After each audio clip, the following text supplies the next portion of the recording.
Shalom, shalom to you. It is my very greatest pleasure to get this opportunity to actually be able to share this message with you here today. And I want to thank Brother Kellison and the rest of the team from the Daily Bread Show for giving me this opportunity of sharing this word of truth, of hope, and of encouragement. And I'm going to be sharing on the very controversial topic around the subject of success.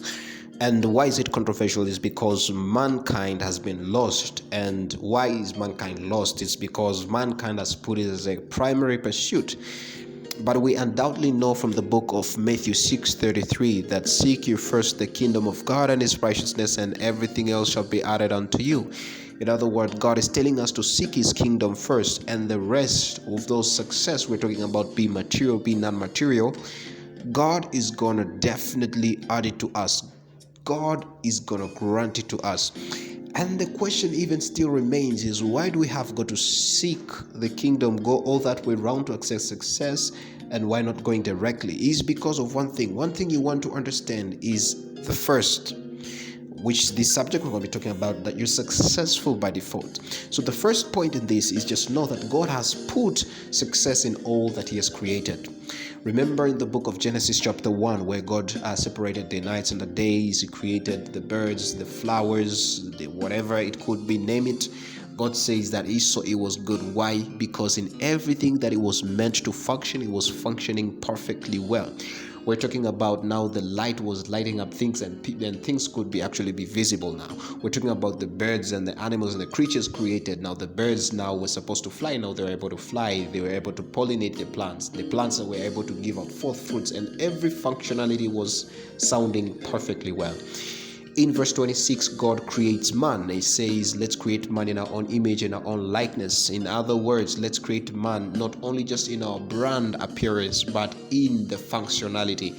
We don't want man to fail because he lacks ability to act like us. And they say that that's the image of God that has failed. No. So in everything, God meant everything to be successful, everything created. And that's why in verses 30 says that he saw that he was good. What was good now for the man? Go a verse before that, it says, let's create man.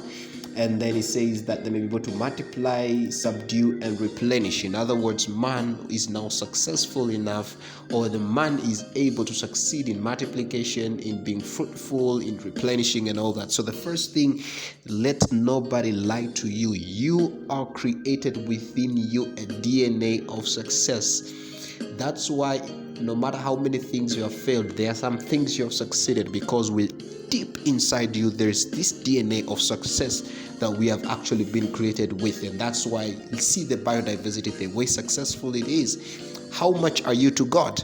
The second thing, your success protects the brand or the image of God. Your success protects the brand or the image of God. I'm going to read from the book of Isaiah 55, 12 and 13. It says, for you shall go out with joy and be led forth with peace. The mountains and the hills shall break forth into singing before you, and the trees of the field shall clap their hands.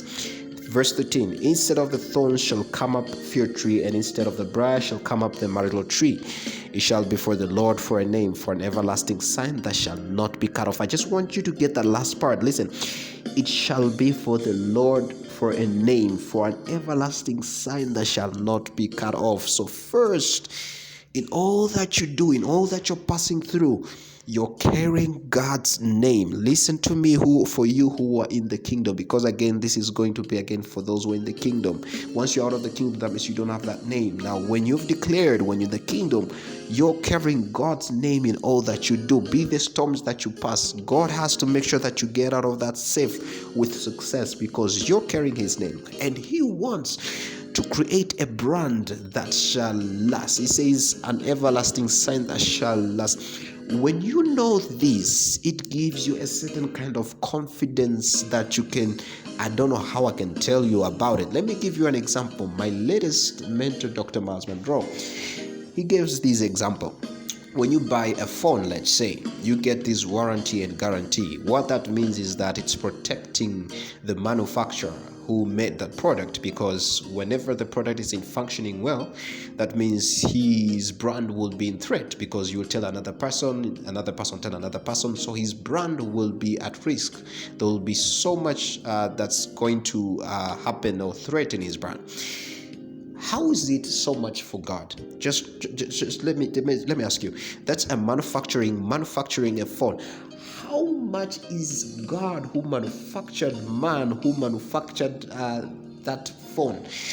Let me tell you something. There is so much backup that we have as the children of God when it comes to succeed, because the Bible calls it namesake. That means our success is not for us.